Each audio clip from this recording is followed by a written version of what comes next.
Creating Our Future is an opportunity for you to tell us what researchers in Ireland should explore to create a better future. Every day, world-class researchers in Ireland are generating new knowledge and are making discoveries that impact our lives. This is your chance to let them know what is important to you. How can you get involved? The most important thing you can do is submit an idea that you think could inspire researchers. To do that, simply go to creatingourfuture.ie and tell us your idea. Then, talk about it. Share your ideas with friends, family and colleagues and encourage them to do the same. You can also join the many conversations with researchers and others at some of the events being hosted online and in person all over the country. What happens next? Every idea will be read. Independent experts from a broad range of backgrounds will shape the ideas into a report for government. The report will act as a book of inspiration for researchers and government. It will help to ensure that the research that matters to you is being carried out. Join Ireland's biggest brainstorm by visiting creatingourfuture.ie and tell us what researchers in Ireland should explore to create a better future.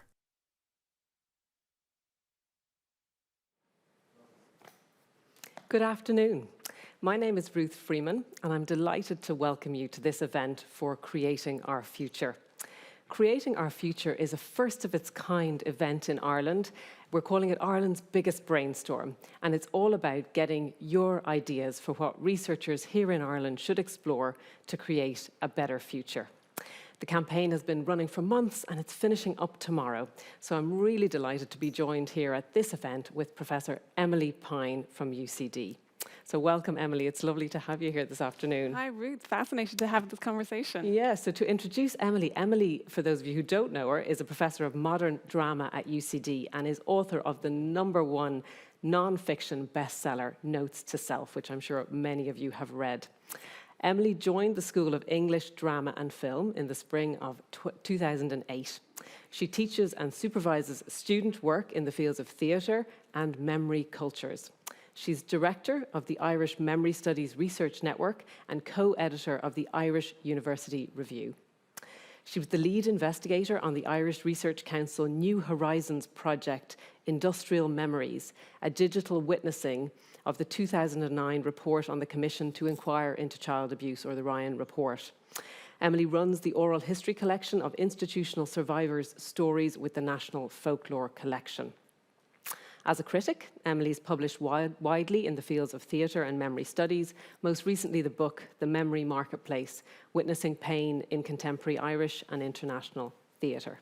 Emilie's first novel, which I hope we'll get a chance to talk about, will be published in May next year.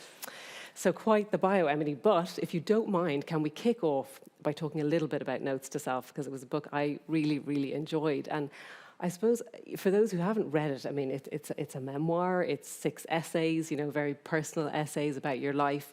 What catalyzed you to write it? What was the moment you said, I'm going to do this? I sometimes think I wrote it accidentally because I wasn't intending to. I'm an academic, as you read the bio, right? I'm trained to write in a very objective, scientific way about, and I work in theatre. And then there were various experiences that I went through in my life. And I think really the big catalyst for that was my father, who had been an alcoholic for all of my life, went into liver failure in 2013 and ended up in intensive care. And we're very lucky that he made it through that experience. But even after him having come out of intensive care and he came off the liver transplant list, was still standing looking at my life thinking, how am I going to process all of this? Which is somewhat ironic because as you read, I work on memory cultures, right? And I write about other people's memoirs and how they use narrative to process their own experiences. And I never put 2 and 2 together. I never thought, oh, well, maybe I should do that. It just kind of came out of me. I was trying to write something else, and I would end up writing a bit about the experience of being in the hospital and coping with that. And before I knew it, I had an essay. And again, it should have been obvious, but it never occurred to me to publish it. I kind of put it in a drawer and thought about forgetting about it. But it just persistently kept coming back. And I thought, well, what if I put this out in the world? What if being an academic doesn't just mean you have to write in one way, you can also write in a different way. And I was really lucky because I sent it to the Irish publisher Tramp Press. And they were extraordinary and said, they commissioned a book basically and said, we'd love for you to write a book about what it is like being, a woman of your age in Ireland now. And I wrote these 5 other essays, and they published Notes to Self, and it was it changed my life. But it was also kind of published in 2018, and an extraordinary moment in Ireland. It was published in the context of the Repeal the Eighth movement and campaign, and the great result in that referendum. And it was also published a couple of years, and written during the Me Too movement and response. And it really felt like, I was writing my story, but also there are many stories here, and in a context where women's voices are being listened to in a new way. Yeah, and I think it's so true. I think anyone that picks up the book, will find something in it. And maybe it's that universality of some of those themes there. I know I certainly did. The issues around how, as women, you view your body or your autonomy or all of those things. But again, as I was reflecting on this conversation, it almost sounds like initially you wrote it for you. It was a way of you putting those memories down. But have you reflected since on kind of the other audiences and maybe not just that women of around your age, but maybe that these messages, it's great to encourage them to go out to a much broader audience. And, it's a book, like I said, I'd love every young man in Ireland to read. I get a lot of feedback, right? I have a publicly available email address, right? So I hear from a lot of people, and it is a big surprise of publishing this is how extraordinary it is to have conversations then with people who have read it and who then want to tell me a little bit about their own story. Yeah. And I do hear mostly from women, but every email or every conversation I have with a male reader, it feels charged in a slightly different way, because I think women are used to having private conversations in a way that those gender divides still feel like they're there in many ways. And I was talking to somebody actually who said that she's twins, and they were leaving primary school. And everybody got a goodie bag, and this is obviously pre-COVID, and everybody got a goodie bag, and her daughter got sanitary protection in her goodie bag and not her son. And she thought, well, I can see the purpose of that for her daughter, but why isn't everyone getting that? And again, just those things about not excluding boys and men from conversations about women's bodies, and vice versa, right? So one of the things for me in publishing Notes and having conversations with people was to realize that all the things that we've kept private or taboo for very many years in Ireland generally, I grew up in the 70s and the 80s, and you couldn't talk about marriage breakdown, and you couldn't talk about eating disorders, and you couldn't talk about alcoholism, or same-sex relationships, all these things that you can absolutely talk about now, and how they've moved from the margins to being central, and people writing about their experiences and making films and so on culture is one of the ways that has changed our society. Yeah, absolutely. And books like yours do that. They break down the barriers so the conversations can happen. I have to ask you, as an academic, and as you say, flipping into that other voice, the personal voice, as opposed to that objective scientific researcher that you are in the day job. How did you feel, when you knew the book was coming out? You were obviously working on it, working with Tram, and then sort of the night before you knew it was going to be on the shelf. How did that feel? I think I was texting my publisher going, are we really doing this? Because I had this extraordinary relationship with them, with Lisa Cohen and Sarah Davis-Goff, who run Tramp, and they edited the book, and I really feel the title, Notes to Self, I wrote it for myself, but also for them.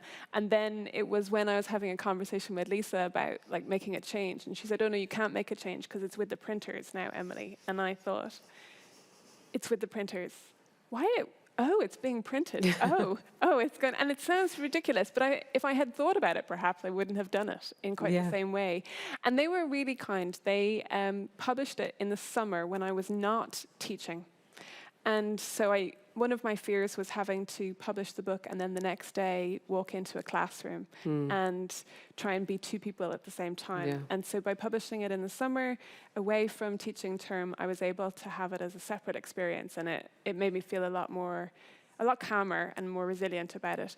Because I think there is that perception, and we might talk about it in different contexts, like that academics behave or think in particular ways, and I had kind of broken that. And I was a bit, I had some trepidations about being the academic who wrote about her body, particularly because of the ways women are still over-identified with their bodies and how at work we often feel women have to, and other people as well at work, have to perform a particular ideal or very still patriarchal identity, and breaking that can feel risky. Yeah. Well, I guess we're glad for all of us that Tramp, they provided that safety in a way for you to do that. And maybe that brings us on to your own work. And I do want to touch on your research as well, because that's what this is about, this campaign. And, when you're talking about, institutional survivors and memory, I mean, obviously one of the things that you need to do is provide a space that's safe for them. And, I'd just be really interested to hear about some of your research maybe, and then we can come on to how you got involved in the campaign.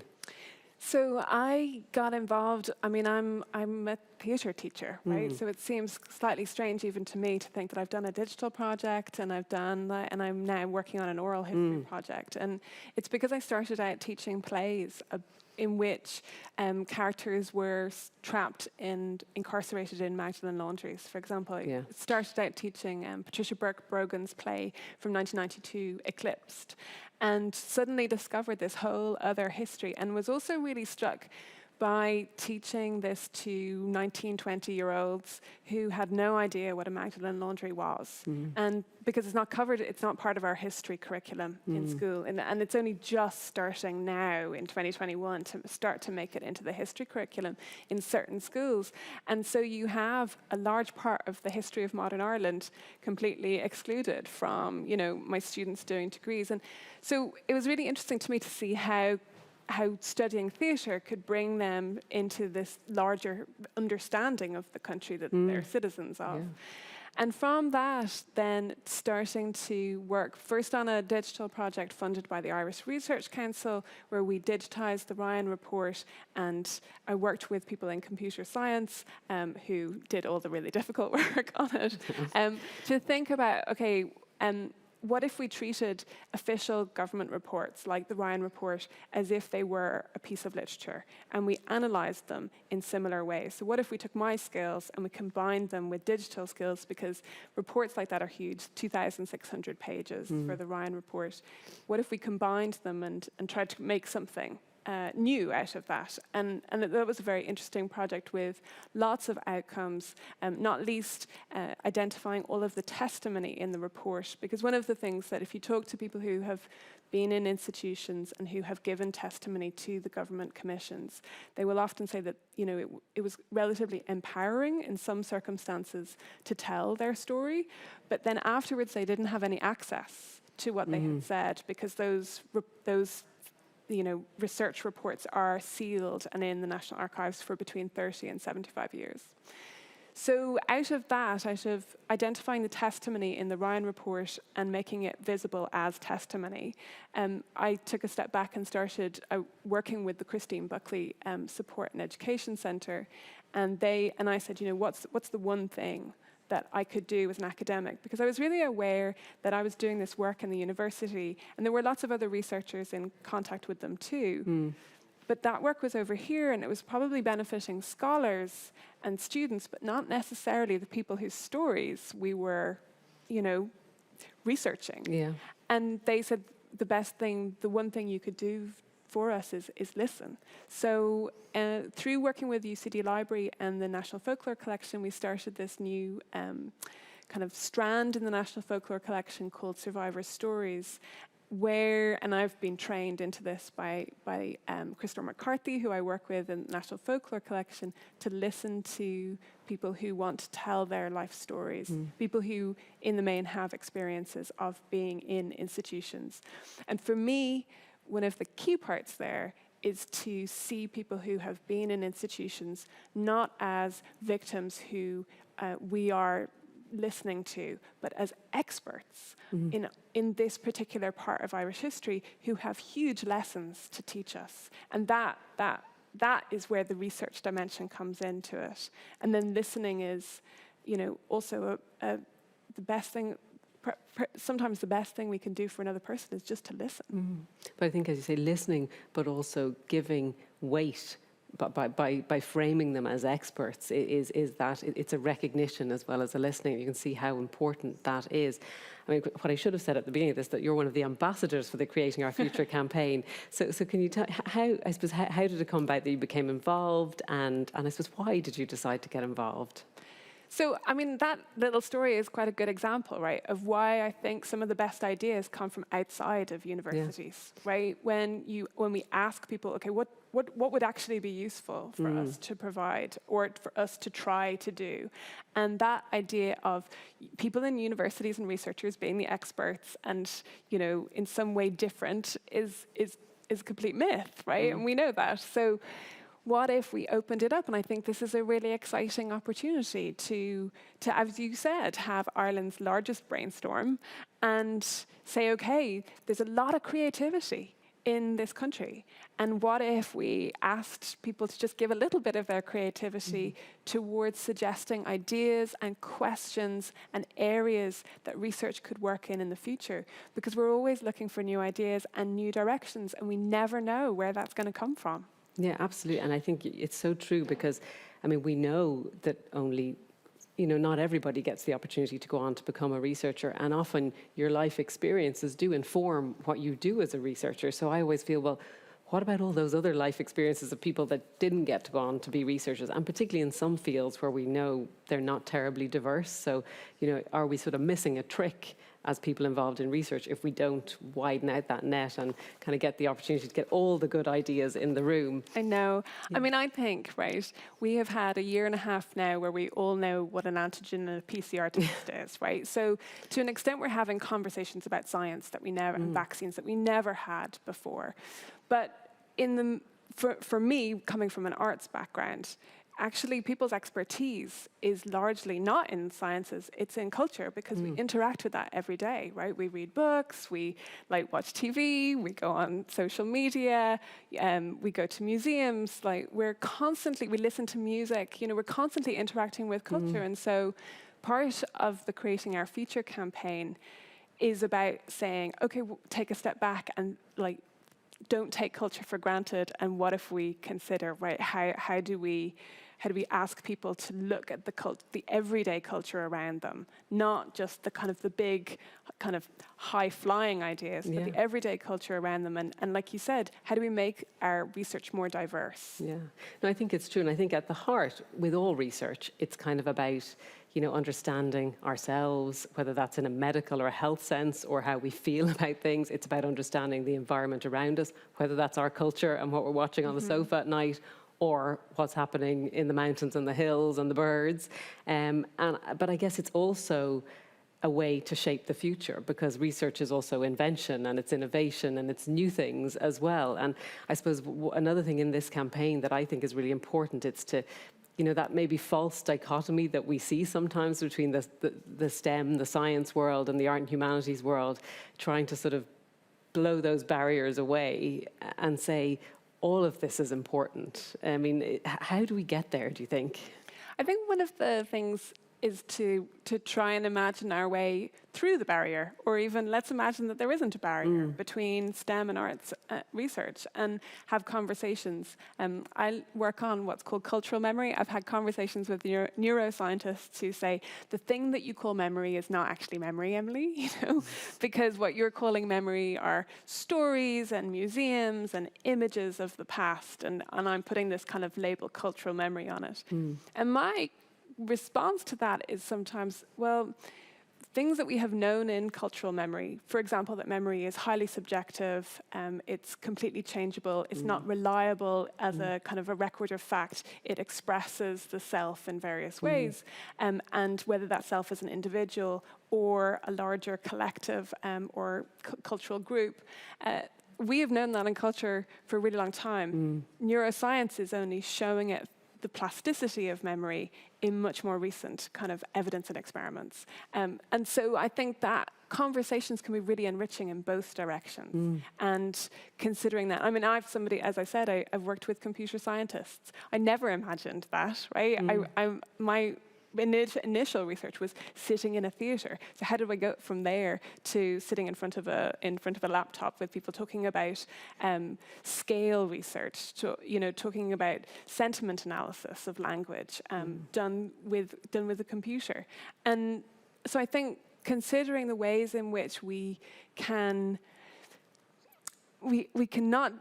and I do mean this, not just bridge the gap, but imagine that there is no gap, right? And have it as a mutually enriching conversation. Yeah. And I mean, I know great projects being done where digital research is being used on historical sources. Again, or anyone who's ever used an online search archive, right? How do you get information that might be in an archive somewhere in a completely different country, and you get to do it at your desk? Like, it's kind of a miracle. Yeah, it's kind of amazing. And so to think about the ways we're already doing it, I think is really important. Yeah, absolutely.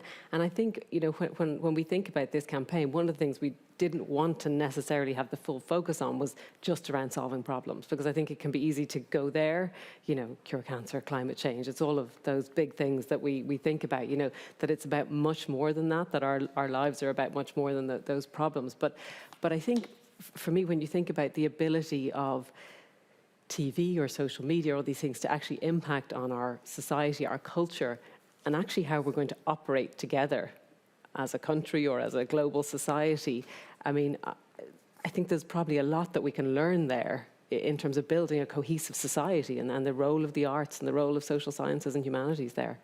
Absolutely. I read a study a few years ago of the TV series, the American TV series, Will and Grace, and its impact on attitudes towards gay characters on TV, and the way in which Will and Grace became these enormously accessible, sympathetic characters that were in people's living rooms every night, and how that changed perceptions around sexual identity. And I think about, I remember watching the first gay kiss on Brookside in the 90s, whenever it was, this idea that, and I think Fair City in 1996, like this idea that actually culture breaks boundaries and shapes social attitudes.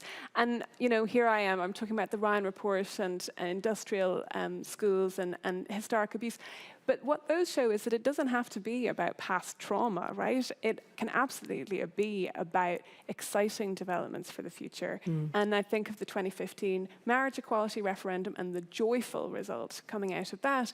And I wonder how much, and I wonder where the research is to explore how much of an impact culture had in combination with activism and social context. What was the role that culture played in changing people's minds?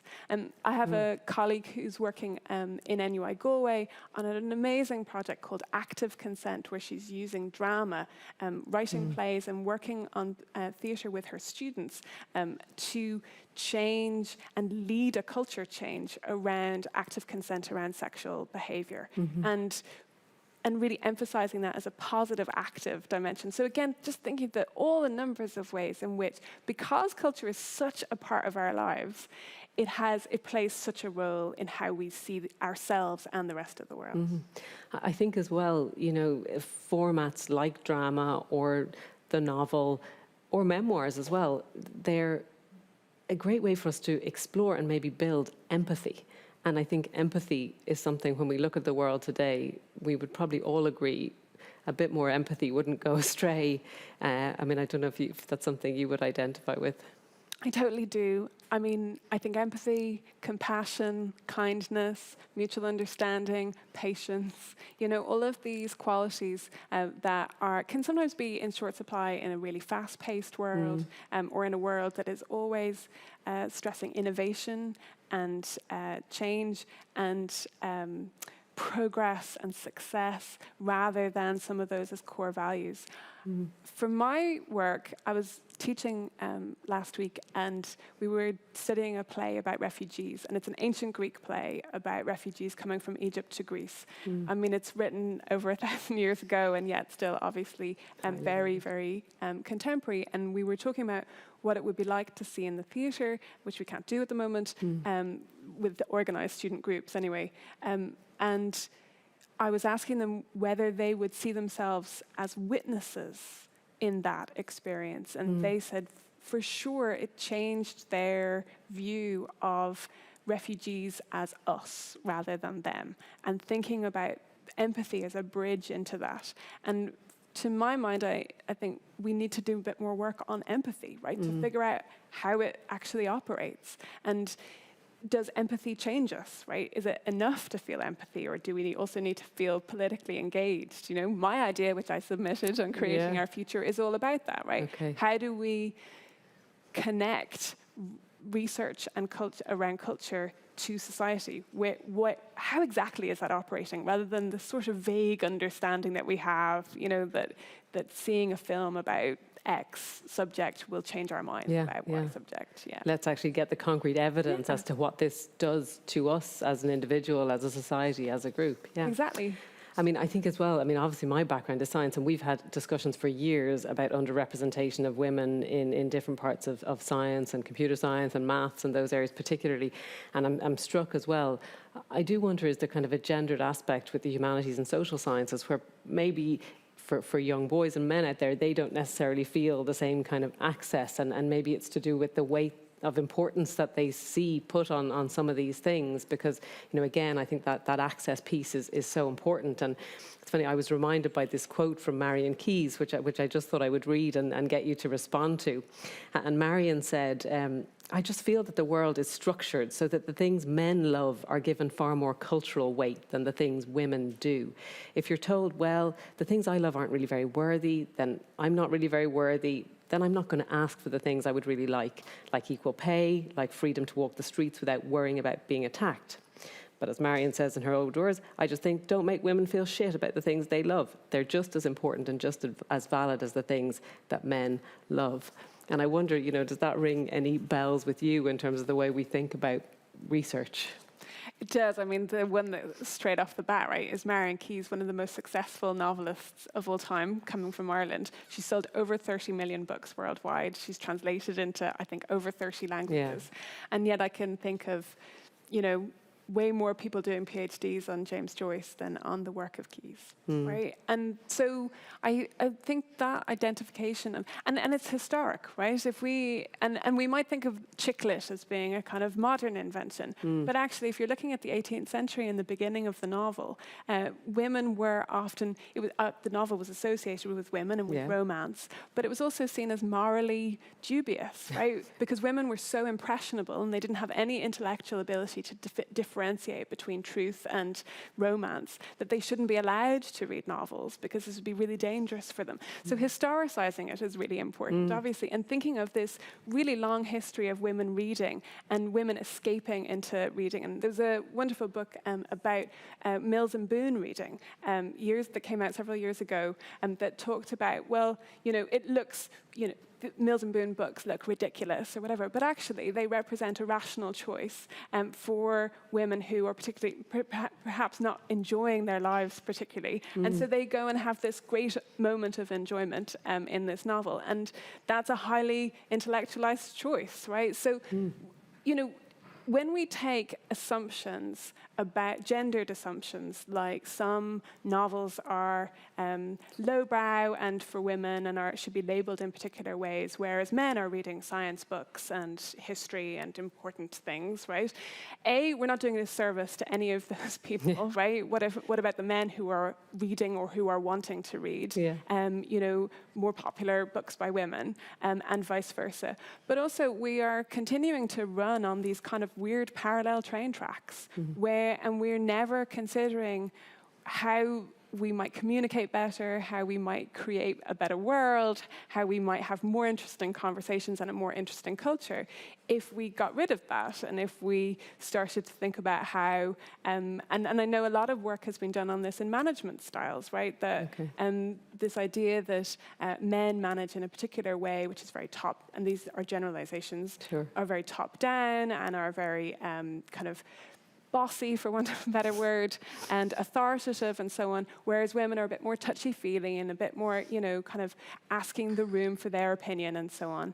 And instead thinking, wait, what if we fuse those management styles? We don't attach them to a particular gender and we work out what works best in an organization. And again, thinking about how that can also be true for all different categories, including culture and arts and heritage.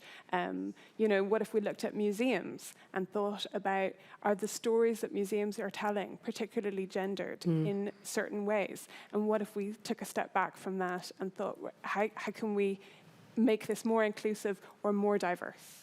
Yeah, no, absolutely. And I think to bring that into the research piece, I think when we started this campaign, we thought possibly STEM research is more obvious. I mean, we see CSI on the TV, you know, we kind of see, and COVID, you know, you're right. Over the last 18 months, nearly 2 years now, we've all, you know, anyone that wasn't a scientist sort of become an armchair scientist. But, you know, to sort of bring to life, I mean, we've talked through some of the themes and ideas, you know, in social science and humanities research, but the Irish Humanities Association actually have run a brainstorm already. And I thought it would be great if, you know, you might share some of the ideas that came from that brainstorm, because it might, you know, inspire us for our little brainstorm that we're going to have straight after. So maybe just some of your favorites that came out of that would be great to hear about. They have an extraordinary list, and I will actually, I'm going to read them out so I don't get them wrong. Yeah, but just a sense of how do social media cultures impact upon self-representation? And I think that's fascinating because maybe we don't think of social media as a cultural output or as a culture that we're living in. So, you know, how is social media representing the world, first of all? And then how does that impact how we represent ourselves, whether that's in terms of our own sense of self or the rest of the world? Speaking of COVID, what have we learned about doing culture differently during COVID, right? How have the changes that we've made during COVID changed culture potentially forever? Or the opposite, and this is the person who loved live music, right? Oh, yeah. Right, how do we go back? Yeah. I don't want things to change. I want to go back to how it was. So, you know, and why is that? What is it that live performance gives us that we have missed so much over the last 18 months? Who owns museum collections? This is one I'm fascinated by. And how do museums narrate the nation? Again, a really important question. I actually don't know who owns museums. Well, I mean, I presume the state, and then there will be private ones, but it's very, you know, there's a lot at stake in that question. How do we promote multilingualism in Ireland, especially among those born on the island? So I think there's a tendency for us on the edge of Europe, but to have thought of ourselves as a, you know, a kind of a special island sealed off. But how do we now we're a new type of nation, how do we recreate ourselves as multilingual? And this is also, I think, really, really relevant in the context of COVID. Why are arts sector workers so precariously employed when the arts are so central to Ireland's image? I mean, that is a big question around, you know, and not unrelated to the Marian Keyes question, right? Yeah. To do with status and how we value certain types of work over others. And coming out of COVID and creating a better future.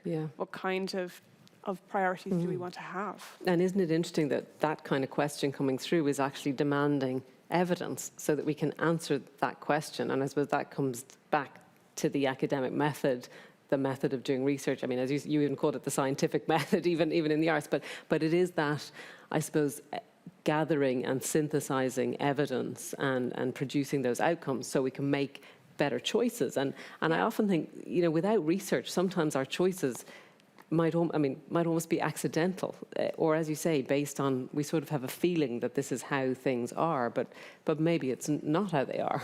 No, and you know, when we got to, there's a really good, strong example of that. When we got to 2016 and the Abbey, which is now Ireland's National Theatre, announced its programme for that big commemorative year, and it was noticed by several people that it was a hugely male-dominated programme, both in terms of the playwrights, the number of roles for men, and also the directors on the main stage were predominantly male.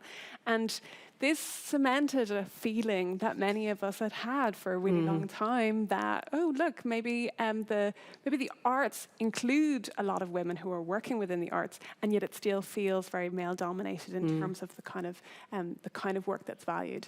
And it was Lian Bell and a group of researchers through the Waking the Feminists campaign, who authored, who went away and did the research to back up that impression, and who went through all of the back catalogues of big main Irish theatres, big funded Irish theatre companies, and identified the huge disparity in terms of the kind of work that was being prioritised, being male authored in particular. And through having that data then enables you to campaign for change.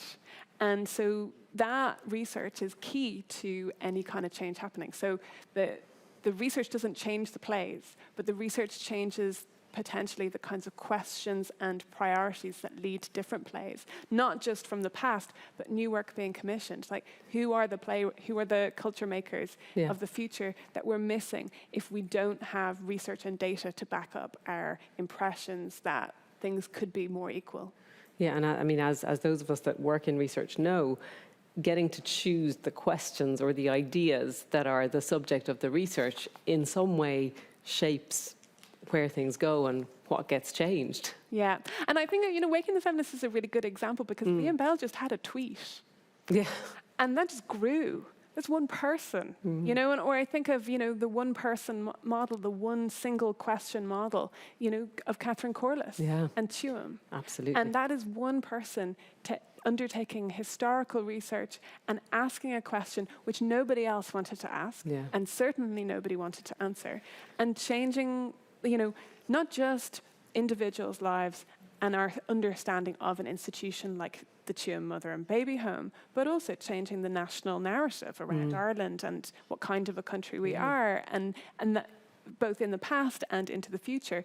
So, to bring it back to this campaign, what are the ideas? What are the questions, that are niggling in the backs of people's minds? And so often we kind of say, oh, well, that's probably not important, or I'll deal with that later, or someone else will think of that, or someone else will suggest it. Probably not, possibly no one else will. Or I'm not an expert, so it's not up to me to suggest the idea. No, and we'll come back to maybe some of your specific ideas around the campaign in a minute, but it strikes me, we already have about 11,000 submissions into the campaign, which is amazing. And I mean, God, I feel, to have been part of it, I feel it's a real privilege that people have given their creativity and their ideas. And, there's, for all of us who are involved now, there's a big custodianship of those ideas. I mean, it could be a research project in and of itself. What are the ideas? I would love to know. You signed you up, Emilie. Did you not know that was in the small print when you signed up to be an ambassador? But, I mean, one of the themes that's come through very strongly is mental health. And I mean, that is a topic that really covers, everything that we've been talking about today. There's that absolute sort of science aspect to understanding mental health, but it's so much a function of our society, how we are with ourselves, how we are with our own story, and all of those other things. So, I mean, it would be great to see those barriers, as you say, imagining they're not even there, for us to think about how could researchers focus on a better outcome in terms of mental health for everyone here. I have supervised several MA theses in recent years on this topic, right? People who are really interested in working on particularly novels, how novels have dealt with mental health issues. And one of the strands that kind of came through in particular was that, young people who have been through sexual violence or some kind of violent experience, and how can they process that? And these are novels about characters who have had those experiences. And also, one novel in particular, the name of which escapes me now because I'm terrible with names, but where the young male character had been raped. And the extent to which those novels can really give us insight into strategies for thinking through, again, empathy, right? The role of empathy, but thinking through things from the perspective of the person who has had the experience, not just being outside it and projecting onto that person, but also the way in which potentially, and it's not always the case, but potentially reading those novels can be a support to people who have been through those things. So how can culture both represent, for example, mental health issues, so that as we're having more informed conversations around it, but also how can culture support mental health for young people, right? And what part, in fact, if any, we might do the research and find, novels don't really count, but let's do the research, right? And really think about this from so many different perspectives and directions. Yeah,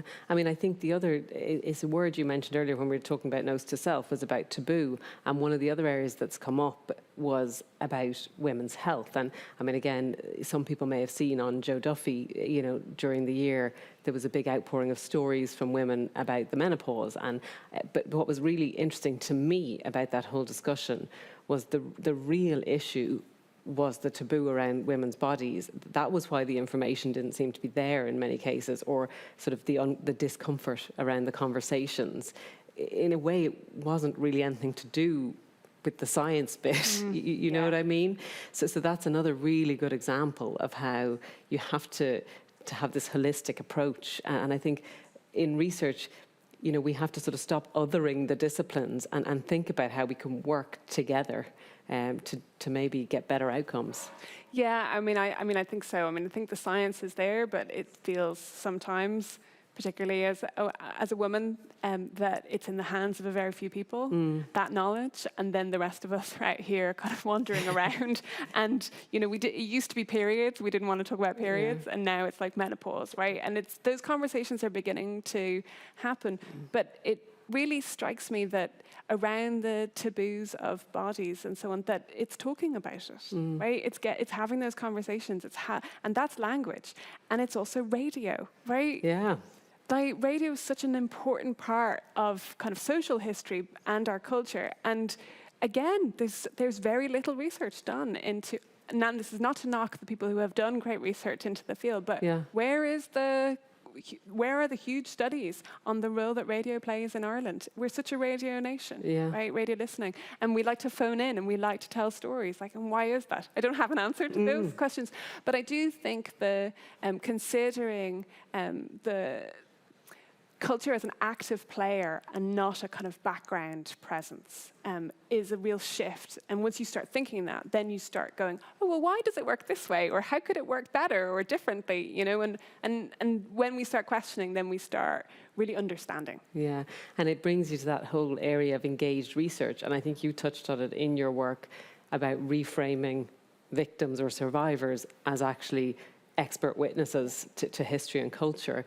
I think, again, that's something we could do more broadly. And actually, there's definitely, lessons where we bring that in to sort of the objective scientific research, but that lived experience of people is actually an important thing to bring in to all the way through the research. Absolutely. I mean, there's the famous case of X-rays for babies in utero, right? And how pregnant women would say that, I don't think this is good for the baby. And they were written off as being superstitious and unknowing and fearful. And actually then it was shown to be the case that X-rays aren't great for fetuses in utero. So again, thinking through exactly that people's own lived experiences of their bodies is expert knowledge, right? And considering how we, sometimes as a result, we find our information from a novel, like, as opposed to from your GP. Yeah. I can't tell you how many times I've asked my GP about menopause, and I got told one of the times to come back in 10 years. Yeah. I mean, that's just not good enough. No, it's not actually. good. And you think about chronic issues. And the thing is that, I don't, this is personal opinion, but we have so much evidence of the fact that the health system is not brilliant for people who have chronic health issues. And many of those chronic health issues are linked to female reproductive systems. And so we have half of the population who are often going through chronic health issues like endometriosis, which is consistently misdiagnosed and underdiagnosed. And where is the research to change that? Not to necessarily just to understand endometriosis, but to understand how health systems connect to people. And that, again, is about communication, it's about language, and it's about understanding kind of social and cultural context for health. I mean, those are exactly the kind of questions, you know, that we are, if you're sitting here listening to this and other things are bubbling in your head, we're going to get those from you shortly. But maybe, Emilie, we're nearly out of time, but can I just ask you in the last minute, you mentioned there your own question into the campaign, and maybe just tell us what that was before we go into the brainstorm. So I really want to think about, this is a big umbrella question, right, about how arts, and for me, it's live performance, but how arts more generally connect to an audience, right? What is that link and what is happening in that relationship? And I think some of the pressing conversations and research to be done in that field are still around representations of gender, representations of sexuality, representations of race, representations of class, right? Thinking about these different types, and age would be another example, like these different strands of identity and forms of identity, and how those representations connect to an audience, either because they're reflecting that audience, because they're educating that audience, because they're making their reader or their viewer feel or think differently, and how is that actually working? And I think that's particularly pressing around, you know, areas where Ireland is at slight crisis points, you know, whether it's kind of homophobia, whether it's sexual violence, whether it's about thinking through racism in Ireland, and how what is the research that we can do to change that and to back up our understanding of it? It's a great question. I hope we get some more great. Now, Emilie, you're going to stay for the brainstorm. So we are going to move into our brainstorm now. So hopefully chatting to Emilie, and I'll thank her probably at the end, but chatting to Emilie has inspired you for some good ideas. So in a few moments, you should be able to see on your screen a web link, the menti.com. You can see it up here behind me. So if you, on your smartphone or your PC, wherever you are, if you can just go to menti.com, and if you can enter the code 8304926. So if you enter that code, and then you should get to a screen with a little heart icon. And if you can just tap the heart icon, we will be able to see that you have joined us for our brainstorm. So let's see. Anyone turning up yet? I'm actually thinking of my dad watching this. Oh, no. I'm thinking that might be possibly beyond him. But even if he has questions, he can still go to creatingourfuture.ie. Exactly. He can still submit them. Very good point, Emilie. Yes. So even if the QR code defeats you, or if you can't stay for the brainstorm, there's still until midnight tomorrow. So we are really getting. No, the clock is running down. The clock is ticking. So I can see a few little hearts popping up there now. We have some people joining us. By the time you get the code in and everything, it takes a minute. What idea have you submitted? I've submitted loads. I feel like so you can submit more than one? You can submit more than one idea. I've submitted loads. I did submit one on women's health because I, like you, thought there was gaps there in how we're approaching women's health. I've also submitted ones on our marine environment, and I suppose it's actually a bit like your question on the museums, Emilie. You know, who owns it? Who gets to decide what we do with it? Because you know we have coastal communities all around Ireland, and you know there's often traditional uses of these places, but maybe then as communities change and the world changes, we move away from those traditional uses. So who gets to decide about those kind of things? Where's the evidence to say what we should do with our places? So really interested in that. I'm interested in litter and how we can do better on litter. I feel there's got to be better ways. I feel like my mum submitted that. Did she? Oh, I've good. got So all my family involved. I won't be alone. I won't be alone. Now we're seeing where people are coming from here. So we're trying to make sure we have a spread of age groups here. And that's really important in the campaign, because when we get the ideas, we don't ask people for a lot of information, but we do just ask them what county they're from and to give us an age bracket, because I think that's important to understand what different parts of the community are telling us. I know, and I heard that Sligo is overperforming in terms of submission. They were, and they are. But Carlow has taken precedence, and we see Waterford now. We have people from Waterford joining us. That must say Dublin, but Dublin's tiny. usually first up. That must be. It's very tiny. That's beyond my eyesight now. Anyway, we'll see for a few minutes where else people are joining us from. And then the first question we're going to get you to think about is based on today's session. what are the ideas for research that are coming into your mind. So you will be able to add after that maybe some of the broader ideas you had about anything, but particularly on today's topic, if there was ideas you'd like to bring into the campaign, we would love to hear them. So as we said, and everything will be anonymous. Right, these were... Oh, now that is a really That's one like yours. Yeah, exactly. And I was thinking, can we better include visual artists in town and city planning? That's fascinating. Oh, yeah. Actually, I saw there was a really great thread on Twitter this morning looking at all of the electricity boxes that we have. And, you know, that we have loads and loads of them. And yeah. I'd never even thought about it. But, you know, even understanding, why do we have them? Do we need them? But loads of them are painted. Well, that is like, the painted ones are lovely, Yeah, it's really, really nice. I was like, that should be And everywhere. actually, we did, for Science Week, we did work with Subset, and they're one of these collective artistic communities, to work with communities to imagine for their community what would be a better future, what would be that future. And then we did murals with them, a bit like the Waterford Walls. And I think having that visual representation of a community's ideas about their future really helps you to think about how you get there. So storytelling, well, we've touched a lot on storytelling today, so we both agreed we both like stories. Absolutely, and I think we have this, we have this assumption about our oral culture, but again, thinking about, okay, United Ireland. Yeah.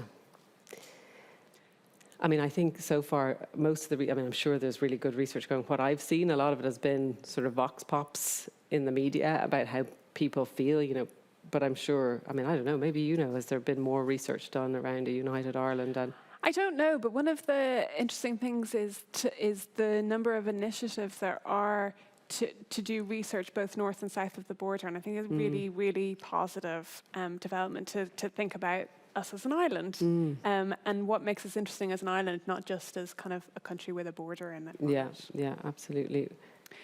Yeah, so representations of disability, and my apologies for not mentioning that in my list, absolutely, representations of disability in cultural texts, the importance. And I was talking to an author the other day, and she was saying how important it was for her as a disabled writer to write her own stories, as Rosaline McDonough. Oh, yeah. Because so often her story as a disabled woman and also as a traveller is written from outside and not from inside. And so for her words to come across is really, really important. Yeah. The importance of museums and whose vision is there. I'm fascinated this. Yeah.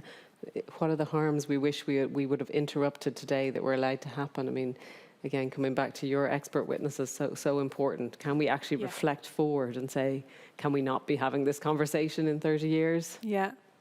And I like the radio one, how it's there in the background, how do listeners engage with male and female radio presenters differently? Yeah. I mean, I think we know the airwaves are generally have been male dominated. And you know, it is interesting because sometimes I do science slots on radio, and somebody said to me once, you know, you don't have a very squeaky voice like some women, so it's good on the radio. But it was it was said as a compliment. No. But it was sort of like you sort of fit in. Your voice isn't that squeaky, sort of offensive pitch. Bodily autonomy. Really, really great questions. Thank you to everyone who submitted those ideas. All of those will go into the campaign. And, you know, after midnight tomorrow, they will all go to our expert committees. Every idea will be read and will be brought forward into a report for government. But also, really importantly, you know, as Emilie mentioned, a book of inspiration for researchers. I mean, if I was still doing active research, I couldn't wait to get my hands on this book when it comes out later next year. Now, we're just going to ask you to maybe think a bit more broadly than just the conversation today. So here, we're going to capture your ideas about anything. So whether that's something that you're just curious about. And I think it's really important to say it doesn't just have to be about fixing a problem or something that needs a practical solution here. You know, if you're fascinated by space or whatever it is, we're really, really interested to get those ideas. So now we're going to get you to submit ideas. Here's some themes. So, you know, again, it's a big canvas that we've given you. So sometimes it can be helpful, you know, to get some inspiration from here. So it might be about health and well-being, and that's actually the category that we've got the most submissions in so far. Yeah. The environment has been close behind, and I actually haven't sure since COP has that gone up the agenda. I thought it might have for some people. But we're getting ideas in all these Yeah. spaces. It's interesting, I mean, just given our conversation, how often they're linked, Yeah. right? How health and well-being and environment are key. Yeah, Oh, sorry, yeah. we had flipped the questions. Yeah. Can we get rid of street clutter? So there you go. We do have a lot of street furniture in Ireland Yeah. in comparison to other countries. Do we really need all the poles? Yeah. I agree. Yeah. Yep, there are the electrical boxes. I actually hadn't looked. They were like, we're anticipating these. I see something there about fiction and reading. How do we and encourage teenagers to continue reading? Mine seem to find the transition from young adult books to adult books difficult and generally stopped reading.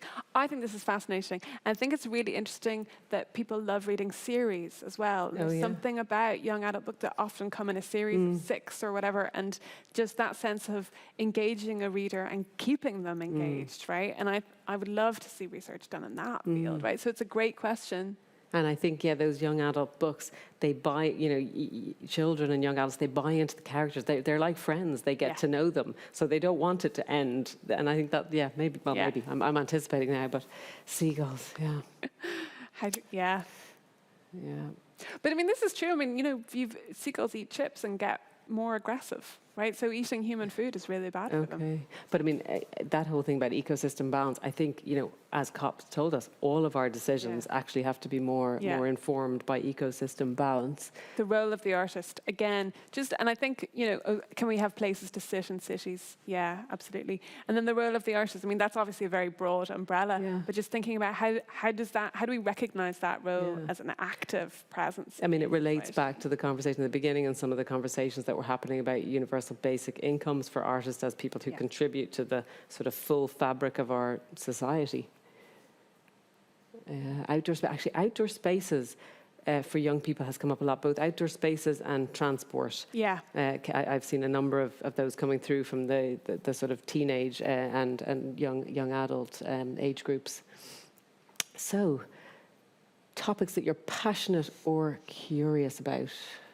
Black Friday was being sparked there, absolutely. And I think interesting to see the pushback on it, though, as well. Yeah, and talking about what else we could do. Yeah. Again, I always think, because this is such a difficult space, there's also, it's a bit like the social media piece, what people are trying to do and what they're actually able to do and what they say they do when it comes to consumerism. Because I think our aspirations are probably, for a lot of us all, a lot better than our actions. Separation, Yeah, I mean, but the comparative part of that question is really interesting, right? So we know the Irish situation. Yes. So what can we learn about Ireland when we compare it to the countries? So in terms of our institutional history, how do we compare it to Canada and Australia, for example, to broad terms also settler colonies to Anglophone countries where Catholicism played a major role, right, in the institutionalization of thousands of children. So again, the comparative piece is really important there. Yeah, and what have those countries done in terms of reparations? What's been the impact on their sense of self? I mean, and their old cultural identity. And how do we commemorate it? Commemoration, right? And I think that this will come up with COVID. How will we commemorate COVID? Yeah. Oh, look. I mean, it's a nice one. I know we are running out of time. I don't know if we'll have many more, but that's a lovely question, and it's a really important one. It's a really important one. Yeah. So listen, unfortunately, we have run out of time, so it only remains for me to thank you for joining us, to thank you for all those fantastic ideas, but more finally, to thank Ambassador Professor Emilie Pine, who, since she joined, has been an amazing supporter for this campaign. So, Emilie, thank you for all of that. Thank you for your time today. I've loved talking to you. Thank you, Ruth. This is so important. Yeah, I really think the future of research in Ireland, right? This is so important. Thank you, Emilie, and thank you all. Goodbye.